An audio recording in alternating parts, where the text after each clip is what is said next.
12 miles of transmission line, the modest beginnings of a powerful partnership.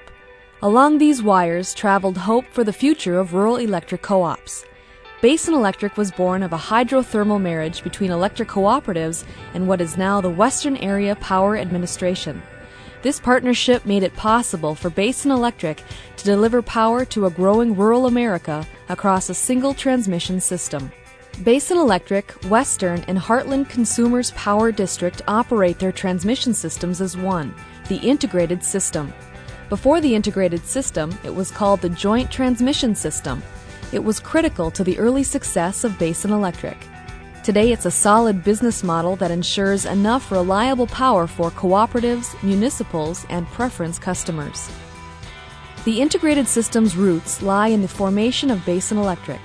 When Leland Olds described his vision for giant power in 1959, the concept for the joint transmission system was part of it. He spoke to cooperatives at a meeting of the Midwest Electric Consumers Association. You can count on the federal power system in your region as a partner, as a servant.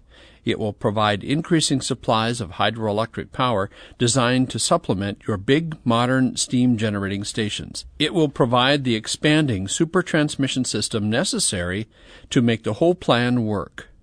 Electric cooperatives followed the vision of Leland Olds, and they formed Basin Electric in 1961. A year later, the Joint Transmission System, or JTS, was formed. It covered a large area where risks and benefits would be spread among customers near and far. In all, 103 distribution cooperatives and municipals would benefit. The JTS was guided by the Missouri Basin Systems Group. All parties involved worked together through this group to plan, construct, and operate the transmission facilities, avoiding duplication of efforts. Basin Electric, its membership was in 7 states, and we had to serve 7 states. And there's no way we could have duplicated the federal transmission system in that short amount of time between, when the first loan application was in 1961 until Leland Olds Unit Number 1 was put online. This arrangement allowed the young cooperative to deliver electricity to members hundreds of miles away. To make the most efficiency out of a power plant, Jim Grawl wanted to serve both, all the 7 states with one power plant. We would use serve the power plant in North Dakota, serve North Dakota members during the winter peak, and then we also used serve the Nebraska loads, during their summer peak. The system's success was hinged on a pricing concept where rates were the same no matter how distant the member was from the generator. The concept was we're going to come up with one postage stamp rate, and the customers in North Dakota are going to pay the same cost for transmission as the customers in Nebraska. Over the coming decades, the JTS evolved to serve the growing needs of its owners. Basin Electric added thermal units and associated transmission. The Bureau of Reclamation, and later the Western Area Power Administration, added transmission to maintain reliability. We plan it as if it's one system by one entity to serve one group of load, and then we decide who's going to build what. So over those 50 years, different parties have owned pieces around the system. It's certainly more robust and can do a lot more now than it ever could do then. In 1996, the regulations dictating who had access to the system changed. The Federal Energy Regulatory Commission issued Orders 888 and 889. Anyone could request access to the JTS. The owners could not show preference to anyone, not even themselves. The JTS agreements were no longer valid. The new agreement created the integrated system. Requests for access are placed in a queue and studied in the order in which they are received. The process changed, but the strength of the system remains intact.